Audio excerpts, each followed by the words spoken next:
December 2024.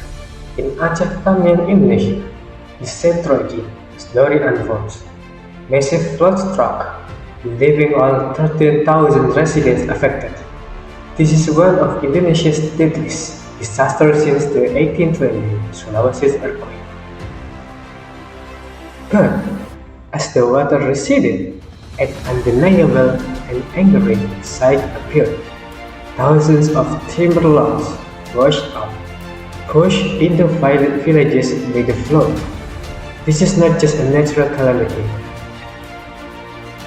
This is visual proof that a heavy price is being paid for environmental exploitation. The Al Jazeera report depicts total devastation.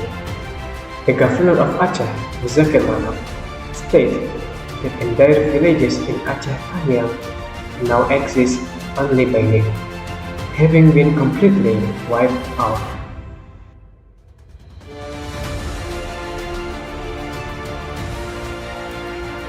Thousands of cars and motorbikes were damaged beyond repair. Amidst the rubble, people are struggling. Leah Minarte, mother of a 20-day-old infant, was trapped on the second floor of a hospital with several dead bodies as the water rose. She said, "We had to evacuate to the second floor. After we left the hospital, we stayed in a makeshift shop. I wanted to take my baby home, but I no longer have a home." Thousands are displaced, sheltering not in proper tents from the National Disaster Agency, but under makeshift plastic sheets.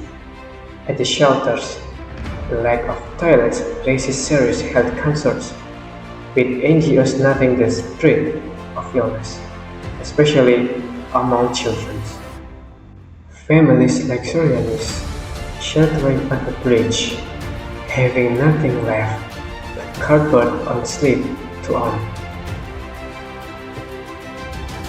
This disaster is the cause of environmental oversight failure. Environmental groups, as quoted by Al Jazeera, explicitly state the severity of this disaster is attributed to widespread deforestation in Sumatra. Logging has undermined the ecosystem's capacity to absorb water. Here lies the core critique. The government has failed to protect the forests, and now the impact is falling directly onto the people. The thousands of washed-up logs are the symbol of this failure.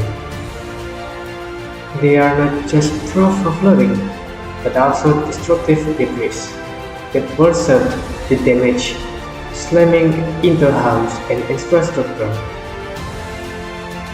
Whether this logging was legal or illegal, the failure of oversight over the watershed forest makes the authorities accountable for the severity of disaster. Amidst the hardship of citizens surviving on insufficient food and plastic sheets, authorities face a massive reconstruction challenge.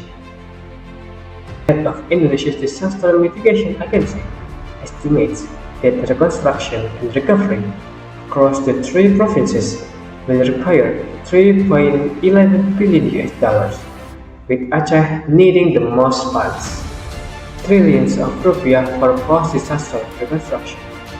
Yet, regions in Aceh have already sent letters to Jakarta admitting they are overwhelmed and lack the resources to meet basic needs of the displaced right now. This is the phase of failure, pushing trillions towards fixing the aftermath, yet unable to provide adequate tents and basic sanitation in the immediate present. The Sumatra flood disaster reflects corrupted policy choices, favoring the short-term profits of logging over ecological protection. We cannot accept just ad hoc aid.